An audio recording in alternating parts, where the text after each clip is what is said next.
Hello friends, आप सबका स्वागत है हमारे इस एलिट निफ्टी यूट्यूब चैनल पर।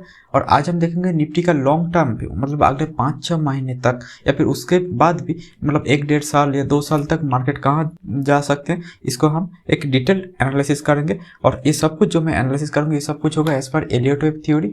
As per Elliott wave theory ये फॉल को भी प्रेडिक्ट किया जा सकता था, तो मुझे लग रहा है कि ये जो राइज है ये कहाँ तक जाएगा उसका एक अंदाजा भी लगाया जा सकते हैं। तो चलिए शुरू करते हैं। पहले मैं बता देना चाहूँगा, as per Elliott wave theory market जो होता है ना, ऐसे 1 2 3 4 5 करके ऊपर जाते हैं। जो इधर इस ब्लू कलर से मैंने मार्क किया 1 2 3 4 5, ये होता है इसका मेन ट्रेंड। और फिर ABC करके रिट्रेस होता है, और रिट्रेसमेंट जोन वो होता है जहाँ पर ये जो मेन ट्रेंड का जो प्रॉफिट है जहाँ पर बुक होता है ना, वो होता है आपका ABC या रिट्रेसमेंट जोन। तो आज हम जो डिस्कस करेंगे वो होगा एक्चुअली मेन ट्रेंड के बारे में, कि मेन ट्रेंड कहाँ तक जा सकते हैं, कहाँ तक जाकर खत्म हो सकते हैं, ये सब कुछ आज हम देखेंगे। इधर मैं आप लोगों को 2 चार्ट दिखा रहा हूँ, एक एनिमेटेड चार्ट जो बाएं तरफ और दूसरा एनिमेटेड चार्ट जो है दाएं तरफ। अगर मैं आप लोगों को नॉर्मली पूछूं, जो लोग थोड़ा बहुत एलिट वेव जानते हैं उनसे मैं अगर पूछूं कि ये मेन ट्रेंड कहाँ है, ये बाएं वाला जो चार्ट है इसमें मेन ट्रेंड कहाँ है, हर कोई बोल सकते हैं ये 1 2 3 4 5 ये हो गया मेन ट्रेंड, फिर ABC हो गया रिट्रेसमेंट, राइट। लेकिन मैं अगर उसी जगह मैं आपको ये चार्ट जो राइट साइड में ये जो चार्ट है इसे मैं अगर जानना चाहूँ कि आपको इसमें आप 1 2 3 4 5 मार्क कीजिए, तो आप लोग क्या मार्क कर पाएंगे? जैसे इसमें जैसे ये तो 1 2 3 ये 4 है, ये 5 है, ये तो हर किसी को दिख रहा है। फिर ये ABC ये तो मतलब हर किसी को दिख रहा है। तो ये 5 वेव मिलाकर वेव 1 हो जाएगा, फिर ये हो वेव 2, और इसके बाद मैं 3 का इंतजार करूँगा। यही तो होता है ना as per Elliott wave theory. लेकिन मैं अभी आपको अगर ये पूछूं कि ये जो राइट साइड का चार्ट है इसमें आप 1 2 कैसे भी हो मार्क करिए, फिर आप मुझे दिखाएं। तो आप शायद कहेंगे 1 2 3 4 5 ये ABC, लेकिन इतना छोटा है, ठीक है। शायद ये 5 मिलाकर वेव 1 हो गया, ये हो गया वेव 2, फिर ये वेव 3 के अंदर 1 2 ऐसे कह सकते हैं। लेकिन दूसरा ऑल्टरनेट काउंट तो ये भी हो सकता है ना, कि ऐसा ना होकर ये 1 है, ये 2 है, फिर ये 3 के अंदर 3 इधर से ही शुरू हो गया है, 3 के अंदर ये 1 है 2 है, फिर ये जो 3 होने वाला है उसके अंदर भी ये 1 2 3 4 ये 5 है। तो इधर एक्चुअली एक बड़ा वाला 3 खत्म हुआ है, ठीक है। तो ऐसे करके भी तो आप कह सकते हैं, मतलब एक ऑल्टरनेट काउंट भी किया जा सकते हैं, ठीक है। क्योंकि हर एक वेव के अंदर सब वेव रहते हैं, इस 3 के अंदर 1 के अंदर एंड 5 के अंदर 5 वेव का सब वेव रहते हैं, ठीक है। तो अभी अगर मैं आपसे पूछूं कि ये जो चार्ट है इसको अगर मार्क करना, तो ये आप क्या, अगर मुझे भी कोई देगा ना तो इसमें बहुत सारे ऑल्टरनेट काउंट लेकर मुझे चलना पड़ेगा। इसलिए मुझे जो लगा कि इसको इतना काउंट, फिर उसका ऑल्टरनेट काउंट, फिर कौन ये 1 2 3 4 है या 1 2 1 2 1 2 3 4 5 3 4 5 3 4 5 ऐसे करके हो रहा है। क्या ये काउंट लेने से अच्छा है कि एक और भी सहज और सरल तरीके से हम एलिट वेव को मार्क कर सकते हैं, पूरे चार्ट को मार्क कर सकते हैं, वही हम इस वीडियो पे देखेंगे। Normally as per Elliott wave rules क्या होते हैं कि 5 वेव पे मार्केट जब आगे बढ़ते हैं उसके अंदर ये फर्स्ट वेव पर भी ऐसे 5 वेव रहते हैं, थर्ड वेव पर भी 5 वेव रहते हैं, और फिफ्थ वेव पर भी ऐसे 5 वेव भी रहते हैं। तो ये जो है ये फर्स्ट वेव है, ये थर्ड वेव है, और फिफ्थ वेव इसके अंदर 5 वेव रहते हैं, और जो सेकंड और फोर्थ वेव होता है ना उसके अंदर ऐसे ABC करके रहते हैं। तो अभी जो है ये सेकंड और फोर्थ वेव को समझने का जरूरत नहीं इस वीडियो में। इधर हम देखेंगे कि ये जो फर्स्ट वेव है, थर्ड वेव है, फिफ्थ वेव है। सपोज जब मार्केट जैसे मैंने अभी थोड़ी देर पहले दिखा कि जब बहुत तेजी से ऊपर जाते हैं तब अब उसको 1 2 ये जो 2 का जो रिट्रेसमेंट होता है वो ठीक ठाक नहीं होता, 4 का रिट्रेसमेंट ठीक ठाक नहीं होता, तो हम कैसे पोजीशन ले? तो आपको देखना है कि इधर ओवरऑल ये सब वेव को समेत मतलब सब कुछ मिलाकर एक टोटल काउंट करना पड़ेगा। तो टोटल काउंट कितना होगा? ये जो है 1 2 ये 3 4 5, लेकिन मैं ये 1 2 को अलग रख रहा हूँ, 4 5 को अलग रख रहा हूँ। अब 3 के अंदर 5 वेव है, तो 1 2 3 4 5, तो 5 वेव, और ये 1 वेव 2 वेव, ये वाला हो गया आपका 3 वेव, ये वाला हो गया आपका 4 वेव, और ये जो 3 है इसमें आप 5 वेव है, तो 5 और 4 मिलाकर कितने हो जाते हैं? आपका टोटल 9 वेव, राइट। तो नॉर्मली अगर मैं इस पूरा 1 2 3 4 5 को सब स्ट्रक्चर में डिवाइड करूँ तो कितना सब स्ट्रक्चर होगा? देखिए ये जो है 1 2 3 4 5 6 7 8 9 10 11 12 13 14 15 16 एंड 17, मतलब टोटल 17 है। तो ये जो है क्यों ये 17 है? क्योंकि ये जो वेव 1 के अंदर 5 सब वेव है, फिर वेव 3 के अंदर 5 है, और वेव 5 के अंदर 5 है, तो 3 × 5 15 सब वेव है। और जो सेकंड और फोर्थ वेव जो है इसका जो सब वेव है ABC, इसको अलग से देखने का जरूरत नहीं, क्योंकि वो तो एक करेक्टिव सब वेव है, उसको अलग से आपको गिनना नहीं है, क्योंकि ये मैं ओवरऑल जो मेन ट्रेंड की बात कर रहा हूँ। तो इधर वेव 2 बस एक वेव भी है, वेव 4 भी एक वेव है, उसके अंदर सब वेव हमको ढूंढना नहीं है। तो टोटल हमारा कितना काउंट हो जाएगा 17। तो सपोज कि मैं अगर इसको अलग से ये 1 2 या फिर ये 1 2 या फिर ये 1 2 ये अगर मैं मार्क ना कर सकूं, तो मुझे अगर ये 17 वेव दिख गया तो इसका मतलब क्या है कि इसके अंदर ही 1 2 3 4 5 हो चुके हैं, राइट। क्योंकि अगर इसके अंदर 1 2 3 4 5 हो चुके हैं तो उसका सब वेव जो है वो टोटल 17 रहेगा, हाँ या ना।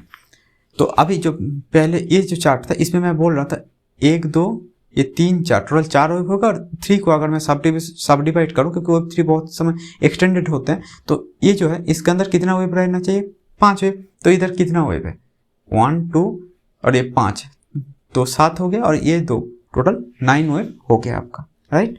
तो ये जो है नॉर्मली 5 वेव के साथ आप अगर तो 4 वेव जोड़ेंगे तो आपका क्या होगा, ये जो किसी एक को मतलब किसी एक जो मोटिव वेव है यानी कि इंपल्सिव वेव है उसका जो सब वेव है वो आपको दिख जाएगा। तो टोटल अगर आपको इधर से 9 वेव भी दिख गया तो आपको पता चलना चाहिए कि इसका अंदर ये किसी थर्ड वेव हो या फर्स्ट वेव हो या फिफ्थ वेव हो, किसी एक के अंदर सब वेव को मैंने गिन लिए हैं, पता नहीं वो कहाँ खत्म हुए कहाँ शुरू हुए, जाने अनजाने में भी मैं गिन लिया हूँ।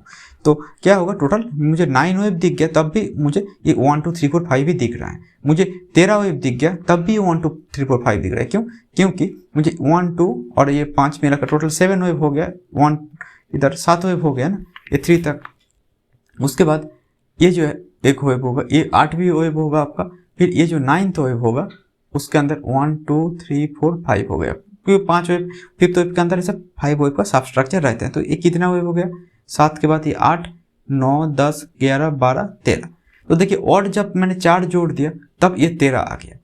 फिर से जब अब इसके अंदर भी 1 2 3 4 5 देखें तो इधर तक कितना है 5 6 और 5 11, तो 11 के बाद 1 2 3 4 5 ये 6, तो 17 आ गया। तो मतलब देखिए हमेशा जो है ये 5 नॉर्मली मार्केट 5 वेव पर आगे बढ़ते हैं, तो 5 वेव के साथ मैं जब भी 4 का एडिशन कर रहा हूँ तब मुझे ये ओवरऑल मुझे अगर अलग से मार्किंग करना नहीं आते तब भी मैं टोटल ये ढूंढ पा रहा हूँ कि कितना वेव है, राइट। कि अगर मैं मुझे 9 वेव दिख गया तो मुझे पता चल जाएगा कि ये जो वेव 1 3 या 5 किसी एक का मैं 5 वेव मैंने ऑलरेडी सब वेव जो है वो गिन लिया हूँ, मोस्ट प्रॉब्ली ये थर्ड का ही होते हैं। फिर जो होगा और 4 वेव दिख गया तो मुझे पता चल जाएगा शायद ये 1 3 और 5 के अंदर किसी 2 का मैं सब वेव को गिन लिया हूँ। फिर जो है और 4 वेव मतलब टोटल 17 वेव दिख गया तो मुझे पता चल जाएगा कि ये जो 1 2 3 4 5 ये टोटल तीनों के अंदर सब वेव को मैंने काउंट कर लिया। तो अगर मार्केट इतना तेजी से ऊपर जा रहा है और 2 को जितना आना चाहिए सब उसको इतना आना चाहिए नहीं आया, वेव 4 जो होना चाहिए उसको भी आप एक्सपेक्ट किया कि ये A B C होकर इतना आएगा, वो नहीं आया। तो तब आप क्या करेंगे, इतना स्ट्रॉन्ग मूव आपको अलग से ये 1 2 3 4 5 मार्क नहीं करना है, आपको जो करना है वो है टोटल आपको पहले 5 वेव दिखना चाहिए, नहीं तो 9 वेव, फिर 13, फिर 17, फिर 21, ऐसे करके आप 4 4 4 4 करके एडिशन करते जाइए। इसका बीच में ये 7 वेव दिख गया तो इसका मतलब तो ऐसा नहीं कि मार्केट उधर से वापस गिर सकते हैं। तो इधर अगर जब तक आपको जैसे 5 वेव दिख गया उसके बाद आपका क्या एक्सपेक्टेशन रहते हैं कि मार्केट इधर से ABC करके नीचे आएगा, राइट। क्योंकि मार्केट तो ऐसे ही जाते हैं 5 वेव पर जाते हैं फिर ABC करके नीचे आते हैं, राइट।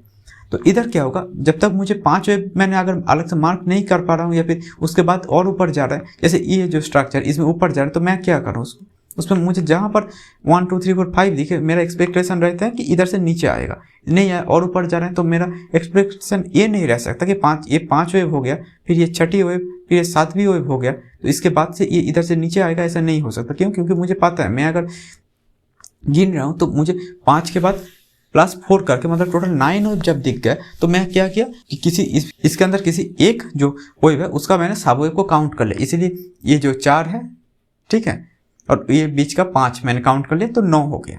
तो मतलब किसी एक का सब वेव काउंट का, चाहे वो 3 का हो 5 का हो, लेकिन नॉर्मली वो 3 का होते हैं।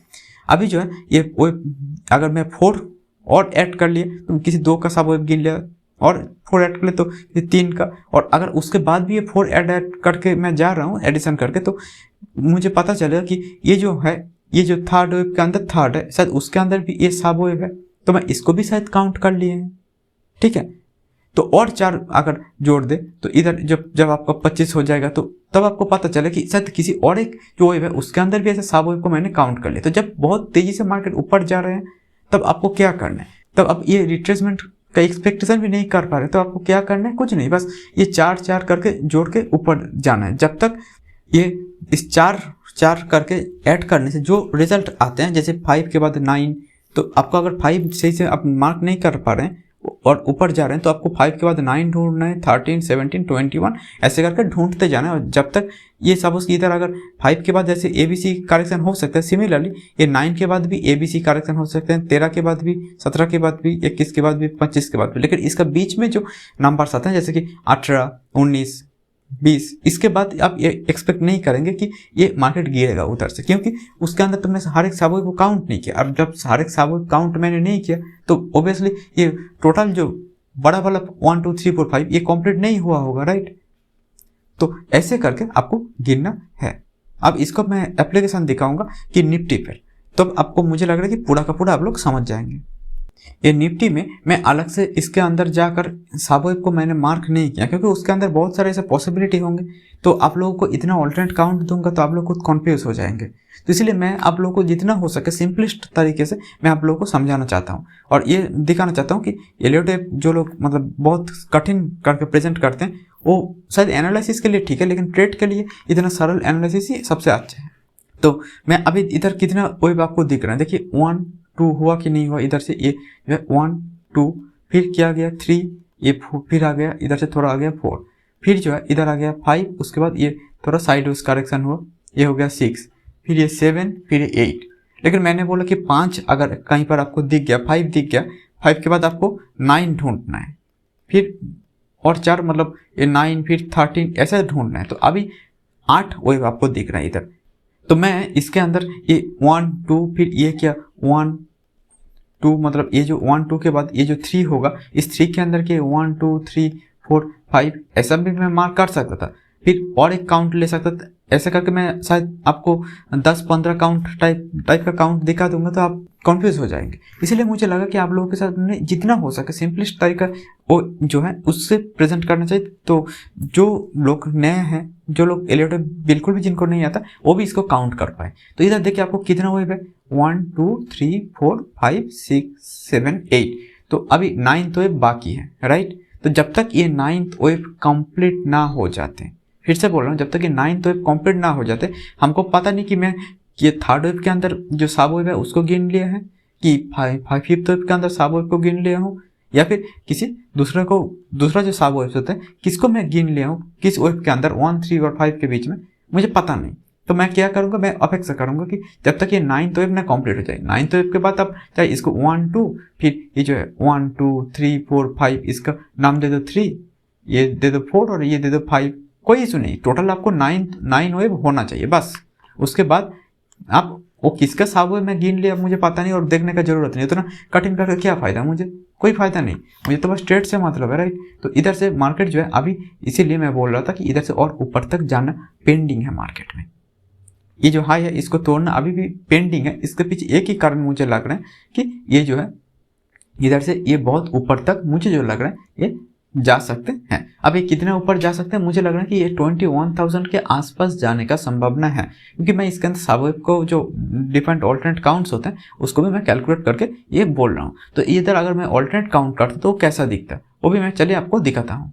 मैं अगर चाहता तो इसके अंदर इतना सबवेब जो है ऐसे करके भी मार्क कर सकता था। ये 1, 2, ये जो 3 है, 3 के अंदर 1, 2, 3, 4, 5 हुआ है, फिर ये 4 हुआ है और फिर ये 5 हो गया। मतलब 3 के अंदर शायद ये सब डिविजन जो है नॉर्मली 3 एक्सटेंडेड होते हैं, तो 3 के अंदर ही शायद सब डिवीजन को मैंने मार्क कर लिया। लेकिन ये 3 के अंदर सब डिवीजन है या वो 5 के अंदर सब डिवीजन है, या फिर ये जो 1, 2, 3, 4, 5 ये 5 मिलाकर शायद इधर ही आपका वेब 1 का ये एक्सटेंडेड वर्जन है जो सब वेब इतना आसानी से दिख रहे हैं, फिर ये 2, ये 3, 4, 5 ऐसा हो रहे हैं क्या, ये भी एक पॉसिबिलिटी हो सकती है। तो इतना मुझे देखना नहीं है, मुझे देखना है कि इधर 9 वेब कंप्लीट हो रहे हैं कि नहीं।